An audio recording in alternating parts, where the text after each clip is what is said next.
Hey everybody, it's Jason Blaha here, and it's time for part 2 of the Q&A, so let's go ahead and knock this out. Alright, first question. Hi Jason, are 1-rep max calculators referring to potential strength or immediate strength? I think you said before that high rep sets produce similar hypertrophy to lower rep sets, but if one has been training in the 20 to 30 rep range, it doesn't necessarily correlate to a strong 1-rep max straight away. Do 1-rep max calculators account for this? Thanks. No, why would they account for this? Why would any calculation of your 1-rep max be useful from a calculator for people who don't max out regularly? You have no practice or skill at maxing out. Maxing out is a skill, and it's not even lift specific, right? It's not lift specific. You could do tons of maxing out on the floor press with chains, floor press with reverse bands, and walk over and you'll be good at maxing on your bench if you've been maxing on this other exercise. Okay. Also, the amount of hypertrophy you could gain from training exclusively in those really high reps is subject to debate. You need to keep that in mind also. 20 to 30 reps, if that's the only rep range you're using, I'm sorry, studies that are trying to tell you you're going to gain large amounts of muscle over time doing that, they're bullshit. Okay, there's evidence to suggest that in the context of a larger program, be useful for hypertrophy. You're not going to get big doing that exclusively. It's not going to happen. Drop that bullshit. Now, that aside, the 1-rep max calculators. No. Like, why would you have good 1-rep maxes if you don't ever lift heavy? You haven't practiced maxing out, so the calculators wouldn't be accurate at all. All right? And here's what I mean. If you max out every now and then, the 5-rep max calculator on a similar lift will get you in the ballpark. Okay, does that make sense?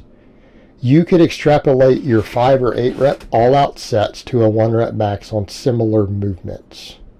If you max out on the bench press with any degree of regularity, that means you have the skill of maxing out, and you take your 5 or your 8 rep floor press, overhead press, incline bench, something that is, again, a press.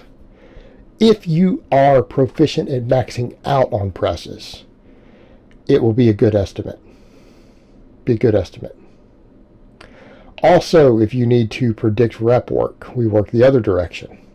Okay, 1-rep max calculators are working with percentages, right? Percentages versus reps. If you squat 365 for a 1-rep max, you could extrapolate and estimate how much weight you need to use on a 5-rep set or a 6-rep set or an 8-rep set later if you wanted to do one. Does that make sense? It works the other direction better. For people who already know their maxes, they could extrapolate reps. And it's reasonably accurate there.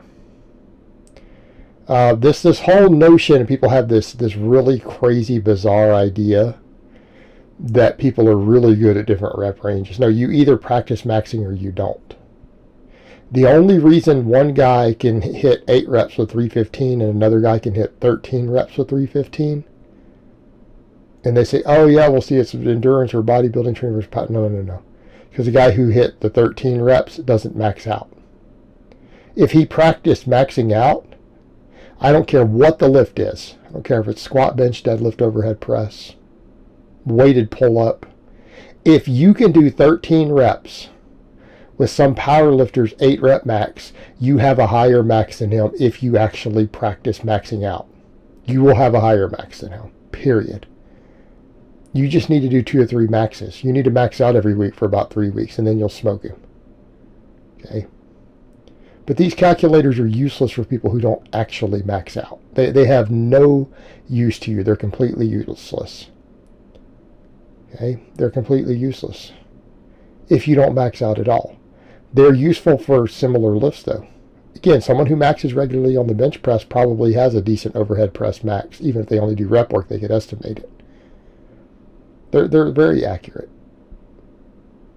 if you actually max out. And people come to me and say, well, what about for people who don't max out?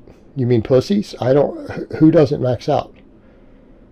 None of my lifters, my novice guys don't max. As soon as there's a certain threshold, we start maxing. I know guys out there who own gyms, have podcasts, everything else, who they have 55-year-old grandmothers max out on 3 or 4 different exercises, at least once a month.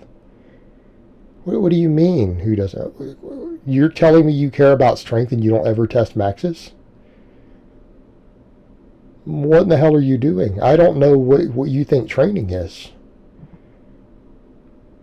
This is not a bodybuilding channel, guys. We don't do competitive men's physique, men's bikini, whatever it is that they do, where they rub themselves up in oil and prance around in their panties in front of a bunch of other dudes.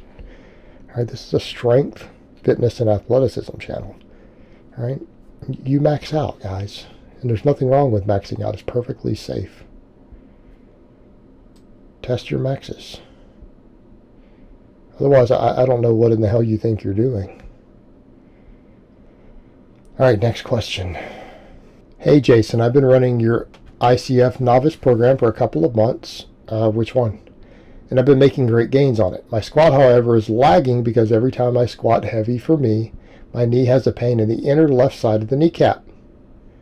I don't know what this is from, but I'm getting frustrated because progress on squats has stalled, and it only happens as I'm squatting, not after, so I don't think I hurt it. Have you ever heard of this pain? Is there a squat variation I can do that might alleviate it? Maybe box squats? Yeah. Here's what I would say. Assuming you're running my 2.0, it's less volume, switch over to box squats. Work on the wider stance. Okay. Add good mornings in. Right? 3 sets of 10. Right? Do 3 sets of 10 on good mornings, or 5 sets of 10. Start building up your hamstrings. You have either an adductor or a hamstring weakness. You have an adductor or a hamstring weakness. Okay? So what's going on? So it's weak. Your groin muscle is weak. Right? Your adductor. Well, that's what you need to do to fix it. And like I said, I mean, I would rewrite these programs completely at this point, give it a chance. But, I mean, they're good for building a bit of a base. But here's the other thing. These are not long-term programs. These are not intended to be long-term programs. They're there to take a ranked novice, put some size on you. That's what they're there for. And squatting and deadlifting can build most novices' lower bodies up to at least some starting base. So again, we've got a question, how long have you been training? How long are you pushing stuff out? But I would definitely say for you, you're going to have to start working on wider stance squatting. You need to start working on good mornings. Or what has happened is you're trying to squat with a wide stance and you haven't built the musculature up for it yet. But there's a lot of factors that can cause this, brother. There's a lot of things going on here. But I would definitely say good mornings would be something that would help. You can switch to box squats. You need to add in some good mornings. All right, you need to add in good mornings also. That's what you need to do. All right, next question and last question of the week. Hey, Jason. As advanced lifter, I've gotten frustrated with lack of progress, so I increased my calories even more, but now I went overboard and bulked myself to around 22% body fat. Now I want to cut back down to at least 15% body fat while maintaining as much strength and size as I can. I'm pretty happy with my current strength numbers, 440 squat, 330 bench, 550 deadlift. And won't mind if they don't move up for a while, but I want to minimize any potential strength/muscle loss during a cut as much as possible. Any tips on how I should go about cutting as far as diet and training goes? Well, what training got you to that strength? Whatever training got you to that size and strength, continue that training. Adjust volume based upon recovery from your food intake. That's straightforward, okay? Training is covered. You might have to cut the volume back slightly as you're cutting. The tips, how do we maintain muscle and strength while cutting? Number one, don't do cardio when you cut. All right, straight off the bat, if you add cardio when you cut, you will lose muscle and strength. That will happen. Eat less, right? Reduce your caloric intake. How do we minimize potential losses? Cut as slow as you can tolerate. Okay? The slower you cut, the better your retention of muscle and strength will be. period. Slower is better. So if you want to minimize, then you need to cut really, really slow. Half a pound a week is perfectly fine. As people say, wow, that's painfully slow. That's ridiculously slow. He doesn't want to lose muscle mass. You guys who say, well, I'm going to cut at this rate, that's fine, but it's going to cost you 5 pounds of muscle. Right? You're going to lose a year's worth of progress by doing that. And that's okay if that's your goal, but I think it's stupid. He's not trying to get ripped anyways. He wants to get to 15% body fat. Cut slow. You cut slow, you might even make a small amount of progress while doing it. Right? The slower, the better. Play the long game.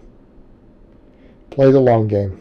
Take your time with it. Nice, slow, steady cut from 22 down to 15%. If you do it slow, train correctly, continue keeping the same training you've been doing and don't do anything drastic, you might gain a small amount of muscle and strength while getting to your goal. Right? Pretty straightforward. Alright guys, but that's really all I have to say on that today. I hope it's been informative, and I will talk to you guys next time.